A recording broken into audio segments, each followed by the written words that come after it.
Thank you. Mr. Phelps, you're recognized for 5 minutes. Mr. Chairman, members of the committee, good morning. My name is Michael Phelps. I'm a retired professional swimmer and an Olympian. I want to thank the committee for the opportunity to appear here before you today. It's a privilege to be here to share my thoughts and perspective on the issue of clean sport, which is important to so many athletes and to sport in general. I competed internationally for over 15 years and had the tremendous honor to represent the United States in 5 Olympic Games and 6 World Championships. Without question, many of my proudest moments have been representing my country in international competition. There's no greater feeling than standing on top of the podium, watching the Stars and Stripes rise as the national anthem plays.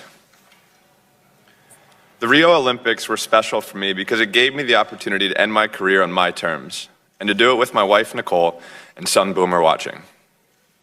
But it was also unique because of increased doping concerns. I watched how this affected my teammates and fellow competitors. We all felt the frustration. Looking back over my career and knowing how difficult it is to get to the highest levels of sport, I can't help but wonder how the next generation of athletes will be able to do it if this uncertainty continues. As a child, I found school difficult. I had ADHD, which probably contributed to my restlessness. I'll never forget being told by one of my teachers that I'd never amount to anything. It was swimming that enabled me to see past those challenges and not be defined by them. My mom put my sisters and me in the pool so we'd be water safe. At first, like many children, I was afraid to put my head under the water. But by overcoming that fear, I got my first taste of self-confidence. As it turned out, I was pretty good in the water, and I quickly realized that the harder I worked, the quicker I improved.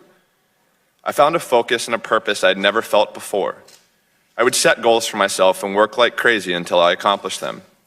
Dreams would just pop into my head whenever I got into the pool. I'd dream about becoming a gold medalist, a world record holder. I wanted to be the best. I talked with my coach so we could come up with a plan, not just for what I was doing in the pool, but also how I could better myself away from the pool. I made up my mind to do everything I could to make my dream a reality. In school, I had friends, but I wasn't that social. I focused on swimming. At times, I was made fun of for what I was doing because it was different. I was in love with challenging myself to become the best athlete that I could be. I felt that every single day was an opportunity for me to do something special when I went to the pool. I always felt that the kids who worked the hardest got the best results. That's why I pushed myself as hard as I could. Over a 5-year period, I trained every single day without a day off. I figured by training on holidays, I'd be able to get that extra edge. As my hard work and sacrifice began to pay off, my confidence grew, and I began to feel that if I could dream something and gave everything I had, that anything was possible. The strength of that belief drove me to set goals that others might have thought were unrealistic. That's one amazing thing about competitive sport. It demands that you believe in yourself. This isn't always easy. There were so many times I could have quit and walked away. Sticking with it required me to dig deep, especially knowing that after all the work and sacrifice, success might be determined by just 1/100th of a second. In those critical moments that you really test your commitment and that can ultimately define your career, you need to believe that if you push on, you'll get the opportunity to measure yourself, your preparation, your desire, your talent, against others who have prepared themselves in the same exact way. Throughout my career, I've thought that some athletes were cheating, and in some cases, those suspicions were confirmed. Given all the testing I and so many others have been through, I have a hard time understanding this. In addition to the tests and competitions, I had to notify USADA as to where I was every day, so they would be able to conduct random tests outside of competition.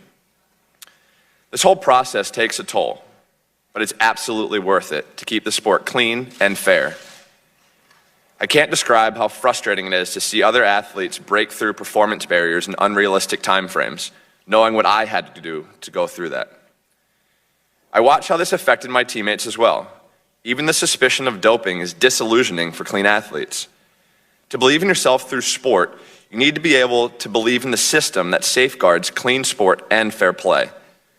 All athletes must be held to the same standards, which need to be implemented and enforced with consistency and independence.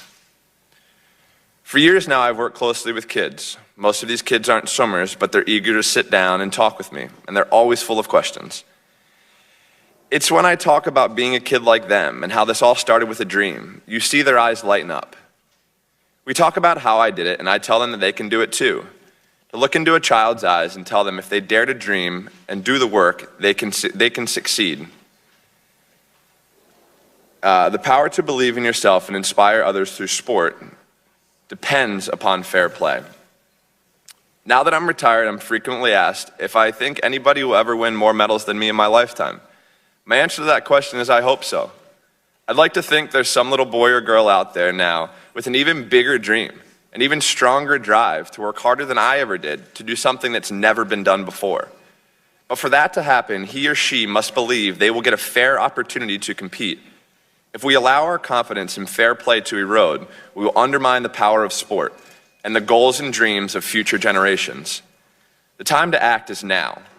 We must do what is necessary to ensure the system is fair and reliable so we all can believe in it. Thank you, Mr. Chairman and members of the committee.